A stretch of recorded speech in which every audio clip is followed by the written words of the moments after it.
Alerte rouge chez Intel, le Q2 2024 annonce-t-il la fin? Donc, je partage avec vous la note d'analyse ici basée essentiellement sur les résultats ici du Q2 2024. Le déclin d'Intel, un géant technologique à la croisée des chemins.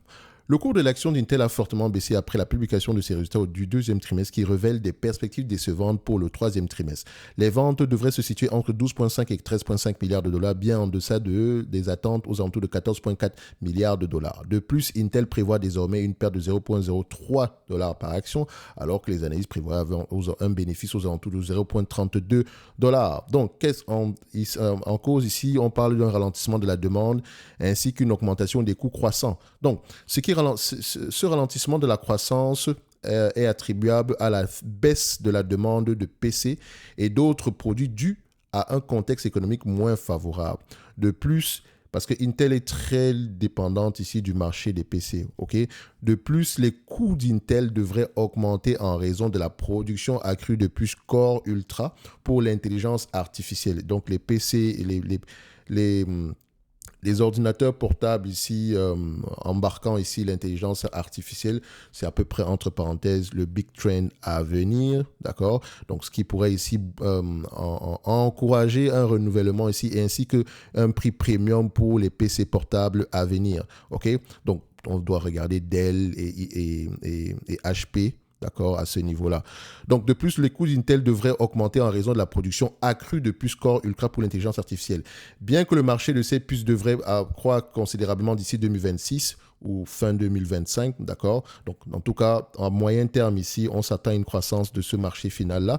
Les dépenses supplémentaires pèseront probablement sur les bénéfices à court terme. Donc, on demande à Intel ici d'avoir la capacité de souffrir. Donc, stabilité ici du bilan financier et visibilité ici au niveau gestion ici, pas gestion ni fidélité.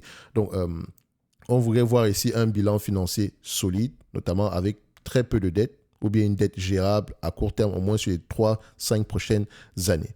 Donc, en ce qui concerne les mesures de réduction de coûts, en réponse à cette situation, Intel a suspendu son dividende du quatrième trimestre et prévoit de réduire ses effectifs d'environ 15% et de diminuer ses dépenses d'investissement annuelles de 20%, soit une économie d'environ 10 milliards de dollars. Donc, par rapport au contexte économique difficile, la chute du cours de l'action d'Intel est exacerbée par la baisse générale du marché en réponse aux craintes de récession suscitées par les chiffres de l'emploi en juillet. Rappelez-vous d'une chose, je vous ai dit ici que le marché Intel est très dépendante ici du marché des PC. Et donc, quand on parle ici de, entre parenthèses, récession, parce que c'est entre parenthèses, moi je ne sais pas si c'est quand est-ce que ça va arriver ou quoi que ce soit, d'accord? Donc, ainsi que des chiffres de l'emploi, on parle ici des individus et qui consomment généralement ce type d'appareil-là, c'est avant tout des individus, même s'il y a des entreprises qui achètent également en masse ici, mais vous pouvez comprendre pourquoi est-ce que les craintes sont la volatilité de l'action ici est exacerbée par ces éléments-là également. La situation d'Intel est d'autant plus fragile que l'entreprise a connu une période de forte croissance pendant la pandémie, grâce à la demande accrue de PC et d'ordinateurs portables destinés aussi au travail à domicile. Cependant, cette croissance a ralenti avec le retour à la normale, donc avec l'ouverture ici de l'économie, donc avec ici le retour ici au bureau. Donc, en ce qui concerne les défis de la concurrence et de l'innovation, Intel fait actuellement face à des défis importants. L'entreprise doit rivaliser avec des poids lourds comme Nvidia dans le domaine de l'intelligence artificielle, tout en faisant face à des pertes significatives dans sa division de fonderie, donc sur laquelle elle investit massivement en ce moment. Concernant les perspectives d'avenir, malgré ces difficultés, Intel dispose des ressources financières nécessaires pour redresser la barre. Ne l'oubliez pas. Bien que ces bénéfices ne soient probablement pas comparables à ceux des géants de la technologie, donc notamment ses concurrents, je ne dirais pas les concurrents directs ici, mais dans une certaine mesure, l'entreprise reste un acteur majeur dans le secteur. Les perspectives économiques plus favorables pour 2025 pourraient également contribuer à un régressement. Et si on revient ici au niveau des éléments quantitatifs, qu'est-ce que ça va donner? Je vais refaire un tour d'horizon. Je rappelle ici que j'ai déjà fait une note d'analyse sur Intel précédemment. J'étais actionnaire d'Intel et ça s'est très bien passé pour moi, notamment parce que Grâce avec la hype concernant ici l'intelligence artificielle, le prix d'Intel est presque monté à 49-50 $ par là. Et donc, ça nous a permis de sortir assez rapidement avec une bonne plus-value. Mais également, il fallait reconnaître une chose, c'est que cette volatilité-ci était exagérée et Intel n'allait pas bénéficier en fait de la hype concernant ici, n'allait pas bénéficier ici de tout ce qui concerne ici la dépense en capital liée ici aux accélérateurs. Okay? Donc, je l'avais dit sur la note d'analyse. La note d'analyse est disponible sur la chaîne. Donc, vous pouvez le voir ici. Vous allez vers, comment on appelle ça? Intel. OK. Donc, je pense on l'a mentionné à peu près en décembre 2023, si je ne me trompe pas. Donnez-moi juste un instant. Quand est-ce qu'on a eu cette variation-là? Effectivement. Voilà. Donc, à peu près vers cette période. Donc, voilà. Donc, on reste toujours sur la même tendance. Des investissements doivent être faits. Et Intel a pris les bonnes décisions en termes de réduction des coûts. D'accord? Donc, présentement, ce n'est pas des choses qui vont payer du jour au lendemain. Ça peut prendre quelques années. Quand je dis quelques années, ça va prendre au moins 24 à 36 mois avant de pouvoir voir les fruits. Ce n'est pas aussi facile. Ce n'est pas un jeu vidéo. Pensez qu'on construit une usine comme ça facilement. Et encore, il faut, après la construction, il faut la rôder. Non seulement ça, on se rend compte qu'il y a un marché présentement qui est en croissance sur lequel on n'a pas les capacités de concurrencer présentement ces entités-là parce que c'est un type de produit qu'on a volontairement délaissé qui s'avère aujourd'hui très important. Bref, ça peut arriver. Mais l'essentiel, c'est qu'Intel se relève de cette situation-là. Et pour pouvoir y parvenir, il faut d'abord avoir des reins solides, donc financièrement stables. Donc, le bilan financier doit être correct. Croissance des revenus, vous pouvez voir ici que c'est un business cyclique. Et ça se voit littéralement ici. Oui, certes, c'était en croissance, mais voilà, on avait à peu près des cycles. Ensuite, on regarde la marge brute. Cette marge brute-là s'effondre littéralement sur les derniers mois. Okay? Donc, on peut voir ici que l'entité est réellement en difficulté à ce niveau. Il y a une pression au niveau de la baisse. Il y a une pression au niveau ici de la baisse des marges. Ensuite, on regarde les marges EBITDA. Quand on a ce genre de variation, on devrait réduire les coûts. Est-ce que c'est le cas? En termes de marge EBITDA, on voit ici que les marges EBITDA ont été divisées par 2. Donc, pour le moment, ça ne s'arrange pas. OK, donc on ne devrait pas s'attendre à grand-chose au courant de l'année. Ensuite, on regarde ici les net income. Et pour moi, c'est important ici. Je veux que l'entreprise doit pouvoir s'auto-financer au minimum. Donc, il faut également mentionner que la dépense en capital est assez élevée sur les derniers mois. Et donc, on pourrait s'attendre à une certaine variation ici à court terme. Donc, présentement, quand on ajuste un tout petit peu ce montant-ci, Intel ne perd pas d'argent du point de vue bénéfice net, mais du point de vue free cash flow, la dépense en capital de croissance étant plus élevée, comme vous pouvez le voir ici, capital expenditure, on regarde, on voit ici que la dépense en capital a clairement explosé. Et quand on regarde le CAPEX par rapport au revenu, la question est de savoir est-ce que le CAPEX en question va... Excusez-moi. Est-ce qu'on va pouvoir revenir à une certaine moyenne? Donc, est-ce que le CAPEX va baisser à nouveau? Il y a de grandes chances que oui. Mais quand on regarde le CAPEX ici par rapport aux revenus, vous pouvez également voir que le capital expenditure représente près de 43% des revenus. Alors qu'en moyenne, on a à peu près du 20%. Donc, techniquement, par rapport à la période actuelle, l'entreprise devrait diviser ici le CAPEX par 2. Donc, revenir à peu près à 14 milliards ou entre 14 et 10 milliards par là. Donc, disons même 14 milliards, le 10 milliards en question ici. Ça suffit nettement à ajuster le free cash flow à 0. OK? Donc, maintenant, si la croissance des revenus revient, on aura tendance ici à avoir... Donc, si on réduit le CAPEX, plus la réduction des coûts, d'accord? Et c'est un peu drôle quand on parle de réduction des coûts ici, surtout quand on doit investir ici massivement pour un segment d'actifs, pour le segment Foundry ici. Je ne sais pas comment est-ce qu'ils vont pouvoir gérer cela, mais on observe quand même. Donc, on peut voir ici que si on prend le 10 milliards d'économies, si ça se réalise, bien sûr, moins à peu près la division par 2 ici du CAPEX, ça revient à peu près à quelque chose de positif. Mais attention, la division Foundry également va demander un investissement ici perpétuel. Donc, c'est également un business entre parenthèses à capital intensif. Donc, il faut la dépense en capital de maintenance devra, la dépréciation amortissement devra couvrir la totalité ici de la dépense en capital de maintenance. Donc, c'est un peu, ça va, je suis un peu, c'est un élément que je vais continuer à observer, n'empêche. So, si Intel vous intéresse, sachez que ça ne va pas s'arranger cette année, ni même l'année prochaine. Donc, avec beaucoup de chance, peut-être qu'au second semestre, je n'en sais rien du tout.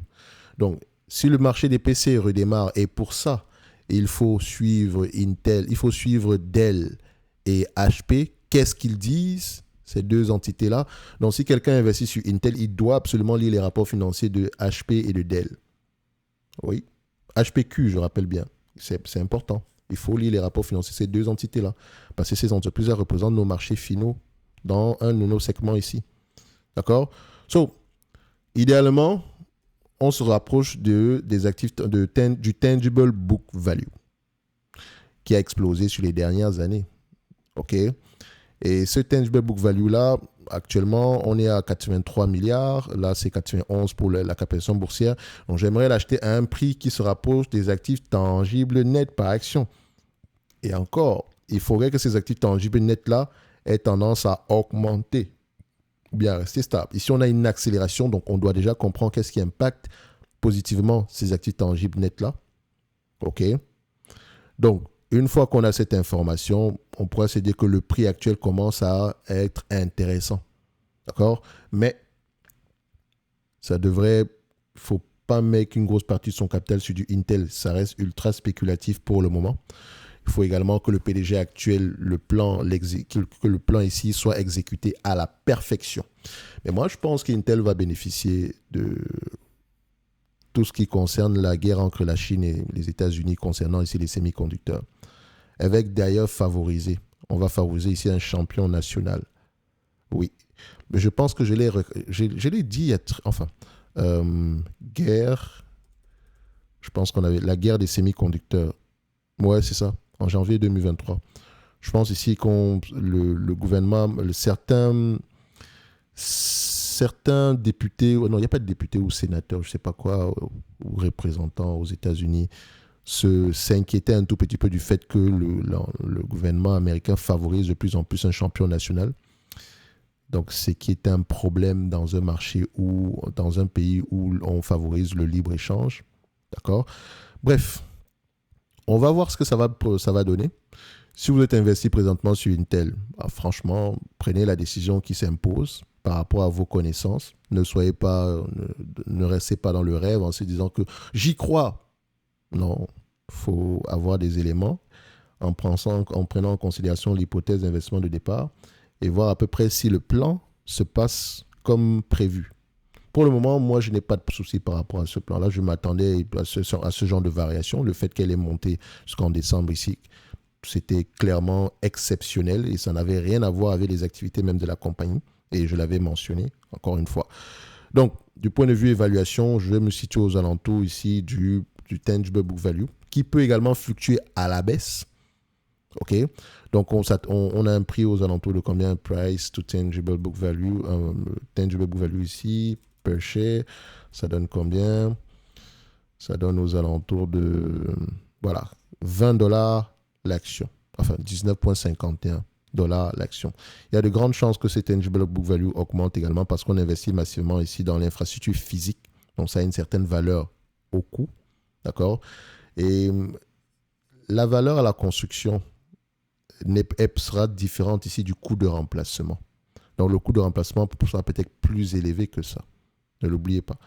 En tout cas, je pense même qu'on est correctement évalué présentement entre 19,51 et 21,48. C'est la même chose. OK?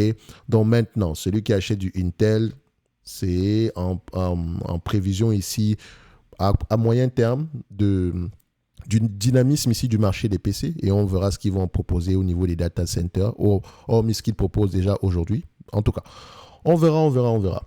So, maintenant, il faut lire les conference calls, chose que je n'ai pas encore fait. D'accord? Donc, ici, du point de vue, si on regarde le niveau de dette nette ici, en termes de volume, on a une dette nette ici aux alentours de 22 milliards. Pour la dette nette, il faut regarder une chose. Comment est-ce que cette dette-là est échelonnée dans le temps? Parce qu'on ne va pas clairement se dire, oh, l'entreprise est endettée. Non. Comment est-ce que la dette est échelonnée dans le temps? Si on doit payer 22 milliards sur 100 ans, ce n'est pas la même chose que de repayer 22 milliards sur 2 ans. OK? Donc, qu'est-ce qu'on pourrait rajouter ici en supplément? Donc, on va se dire que sur du Intel, pour le moment, ça, je ne dirais pas que ça... on est toujours ici laser focus sur la gestion des coûts et on continue à investir massivement ici dans tout ce qui concerne ici le segment Foundry. Donc, ça pourrait fonctionner comme pas du tout. Il faut vraiment il faut vraiment ici que le PDG vous inspire confiance. Pour moi, pour le moment, c'est plutôt correct. Donc, je rappelle qu'en description de la vidéo, exceptionnellement jusqu'au 4 du mois de août 2024, pour fêter les 15 000 abonnés, j'ai réouvert ici le Top Premium Plus qui inclut l'accompagnement, inclut les notes d'analyse sectorielles, et j'en ai fait sur ce secteur d'activité, qui inclut également les notes d'analyse sur les entreprises qui, moi, m'intéressent, que j'ai tendance à suivre également dans le temps, ainsi que la watchlist et la communauté Podia, sans compter ici les demandes d'analyse quantitative. Donc, en fait, tout ce que Top Invest propose, vous pourrez l'avoir ici en premier commentaire épinglé jusqu'au 4 du mois de août. Et je rappelle ici que c'est uniquement pour les 15 premières personnes. Je pense qu'il reste à peu près, 13 premières personnes parce qu'on a déjà eu plus 2 aujourd'hui. OK, sans doute au courant de la journée, ça va aller très très vite. Donc, c'est en description de la vidéo. Et c'est un abonnement annuel, je rappelle bien. Un abonnement annuel. Vous rappelez ici que juste l'accélérateur ici, c'est presque 2 ans et demi de du prix fixé en date d'aujourd'hui. Donc, c'est un abonnement annuel. Donc, si vous êtes juste là pour l'accélérateur, le programme d'accompagnement, si vous pouvez le faire ici en 1 an et bénéficier de tout ce que Top Invest propose, tant mieux. OK, mais je rappelle que c'est un abonnement, c'est ça la nuance, c'est ça la différence. D'accord? Bref, si vous avez des questions par rapport à ça, vous pouvez également booker un call, mais si vous bookez un call, il faut le faire avant dimanche, avant lundi. D'accord? Si vous avez des questions spécifiques pour les appels, c'est en description de la vidéo. Vous avez également le service Top Premium en description de la vidéo. Bref, tout est en description de la vidéo ici. Est-ce que Intel mérite d'avoir une place dans notre watchlist? Bon, vu que je suis Intel depuis longtemps, j'aimerais bien l'ajouter, mais bon, on va la laisser de côté, on va la laisser mûrir tranquillement ici et continuer à l'observer de très très loin. Merci, au revoir.